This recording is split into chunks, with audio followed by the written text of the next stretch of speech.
Hello and welcome to another Demon 212 3DS VC review. Today I'm going to be taking a look at Super Mario Bros. Deluxe on the Gameboy Color, which if you've never played it before, well, I don't blame you, because most likely someone will have played Super Mario at some point, and some version of it. But this version seemed to be very obscure and not that many people I know have actually played it. I tried to play it back in the day, and every time I found it, it was a ridiculously overinflated price. And I kept thinking, no, I'm not paying that for it. So, to turn out all these years later, get it free because of a promotion of linking a Nintendo ID to my 3DS, it's been something that's been coming for a very long time. Considering, as you can see there, it says it was made in '99 and it's 2014 now. So, it's been like a 15-year wait for us to finally get to try this version. Which I'd heard a lot of people say it was the definitive version of the original Mario, and as far as I'm concerned, I can see where they're coming from. At the start, you've basically got the original game from 1985, you've then got the challenge mode, which you have to beat levels in order to get them, and I'll explain this in a minute.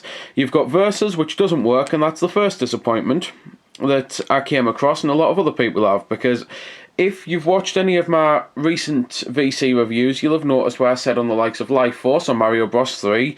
To be fair, I didn't actually get around to reviewing that because I've already done the original, but on both those games at least, you can use the Wi-Fi link to play the game like you used to be able to on the NES. So people were hoping that was going to change with other Game Boy, other VC games like the Game Boy and the Game Boy Advance and that. And for this to come out without it is very disappointing, because from everything I've read, the Versus game was actually very good. It's something I would love to be able to play, but I can't, because you can't even click on it to verse a computer. I mean, I'm passionate there, and nope, nothing. And then you've got your records on the bottom left, you've got the album, which you can basically get pictures and complete that, and it's something there for collectible to add stuff. There's then a toy box, which again, there's stuff that you can unlock. You start with just a calendar, which I never really honestly knew any kids who played with calendars as they were growing up. Don't understand why it's in the toy box, really. And then you've got some weird fortune teller thing, which brings up messages. And then you've got this Yoshi thing, which I'm going to do here, and Yoshi is here, and it's basically saying World 2-1, and oh no, now it's saying World 3-2, and it just shows different things. There's also a lot of other stuff you can get for it, but none of it's anything particularly special or anything like that, So, I'm going to go onto the original game, and I'm onto World 4 here, and that's because I've used the warp pipe, and the reason I've used the warp pipe will become apparent in a little bit. One thing I can say is, you might notice straight away that the screen looks different, and that's because it seems zoomed in. And you can push Y, which obviously takes place of the select button on the Game Boy VC games, and you can move the camera and that, but I think part of why they zoomed it in is because of the challenge mode, because it makes it more difficult. But the reason why I've used the warp pipe is because you might be able to notice there, clear list. On this file, it says that I've beat level 1, and that's because I beat level 1, and then I used the warp pipe on level 2 to take us straight to World 4. And that means all those other levels I haven't beat. And there might be a lot of people out there thinking, well, it doesn't matter, you've still beat the game, because some people say that to beat the game you just got to beat 8-4, so you can use all the warp pipes. This actually gets rid of that completely, and I love it. It actually gives you a reason to want to beat every one of the 32 levels. It doesn't seem to matter if you beat it with Luigi or Mario, and I've not noticed any difference playing as either of them. I can't notice Luigi's trademark elongated jump or anything. At least, that's just from playing it, I suppose. Probably the best way to test it would be to do this. So, I've jumped there, and we all seen how high I jumped, and then I'll get myself killed.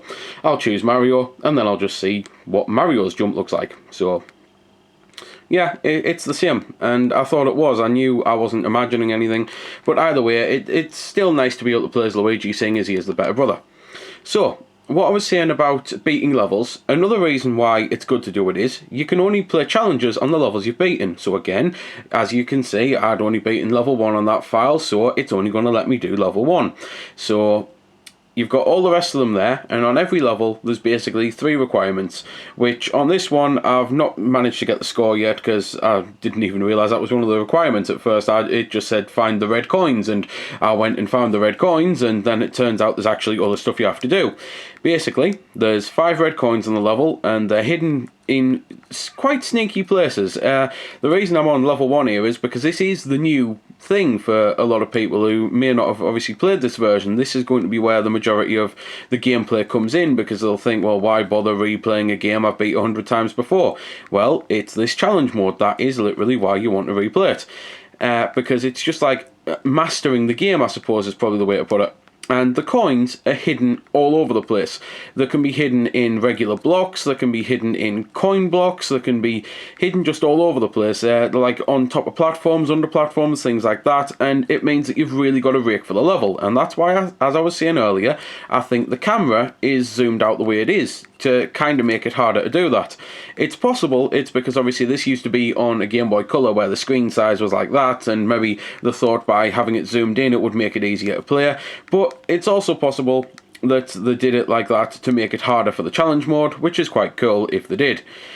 As well as the coins, there's also Yoshi you have to collect, and as I say, there's also the score, which you've got to beat. And part of that score is, I mean, part of the best thing you could do would be getting a load of points on the flag and trying to get the fireworks, because you get points for fireworks, obviously. And the fireworks, if you've never played a Mario game, which I'll be amazed, is just basically you get them on, I think it's 1, 3 and 6 on the original. I know they changed them up as things went, and 6 is the one you want to aim for because you get the most fireworks and then you get more points for that.